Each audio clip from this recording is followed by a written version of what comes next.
no importance like this. What's changed for you in the last 48 hours? I mean, how have you handled what's happening with being a starter and all that? I'm just taking it as the same approach. My preparation steps are the same way. I think what Murray has taught me over the 4 years that I've been here and shown me how to prepare, the steps that it takes to prepare as a champion and prepare to win. A lot of long hours, but it's something that I know how to do. And as far as what I'm going to do, prepare hasn't changed, so that's good. Just you just get a few more text messages and a few more phone calls from everybody, so that's what's changed pretty much. Who have you heard from notably? I've heard from notably. Didn't mean to stump you. You stumped me. I've heard from DJ Green, David Pollock, just calling, encouraging me. I really can't think of anybody else. Have you talked to Aaron? Yeah, I talked to him yesterday. He was in really good spirits. Really, really encouraged by his attitude. And I know he's having surgery this morning, so we're going to pray for him. Did you get any advice from him, or did he give you any? No, we just briefly talked last night at supper when I saw him, and I gave him a hug, and we just kind of laughed it out. And he was like, "Did you miss me at practice, taking all the reps?" And just kind of joking around, and we just kind of laughed for a few seconds, and he was distracted by somebody else talking to him. So that was kind of it.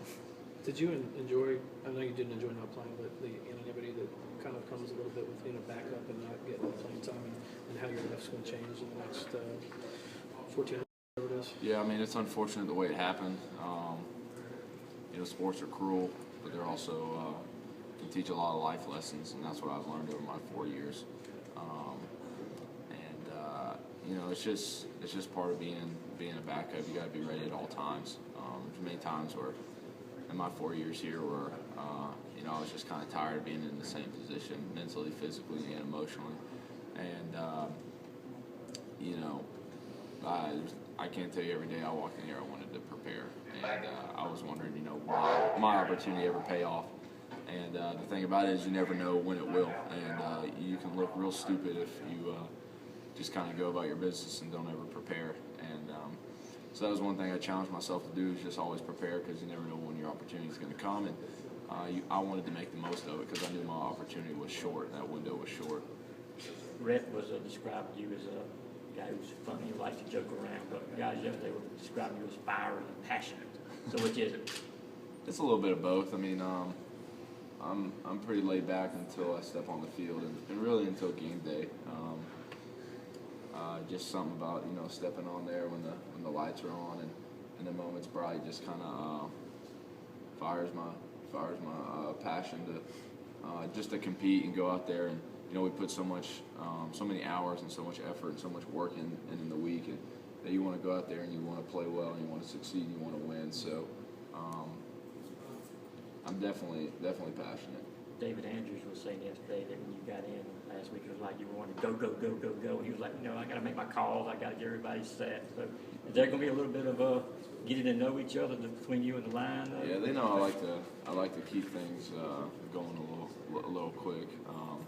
Not like Oregon, but I just have a tendency from playing that last year. We were up tempo, so we're a no huddle offense.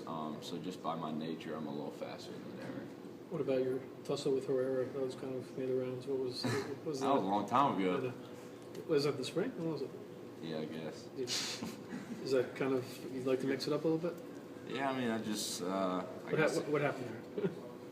It was spring ball was rolling out to the right, and I just felt that he kind of cheap shot me, and I let him know how I felt, and one thing turned into another, and but after practice it was over. So it was just the firiness and the I think some things like that also can prove a point to your teammates too. So they can go a lot further away than just trying to be a pawn. Are you good friends with anybody on the jet team? Yeah, I played a couple pound balls with the Day brothers, St. John Days and Jabari Days. And Corey Carlson, who I'm not for sure how much he plays, but was a high school teammate of mine. I've seen him on a few clips playing at safety. But I know, I think his name's C.J. Waller, the tight end. He's a Cobb County kid from North Cobb, so I know a few kids on the team. I think St. John tweeted something already about. Yeah, me and St. John were really good buddies growing up. We both played at the East Cobb Vikings together. Yeah. And I know his family and his dad really well, so it's going to be good to see him. Have you ever reflected on, obviously your senior year in high school, you had a lot of options right there at the end.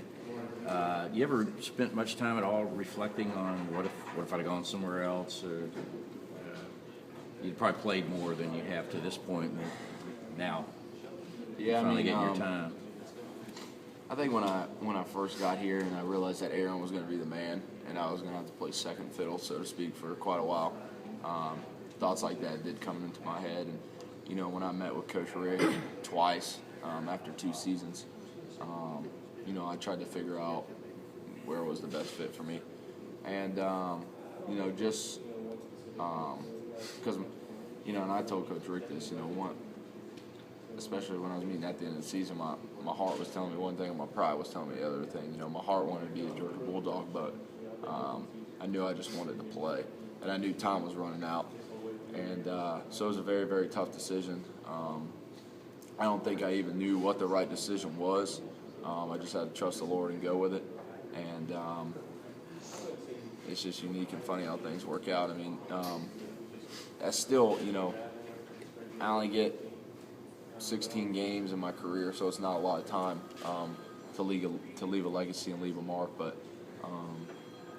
I'm very thankful for the opportunity that I have now to get some experience. I'm thankful for the opportunity I had against Tech because I think that'll go a long way going into this week. And like I always say, I think through my preparation and through my hard work that I've been consistent with up to this point, I think it'll pay off. Notice you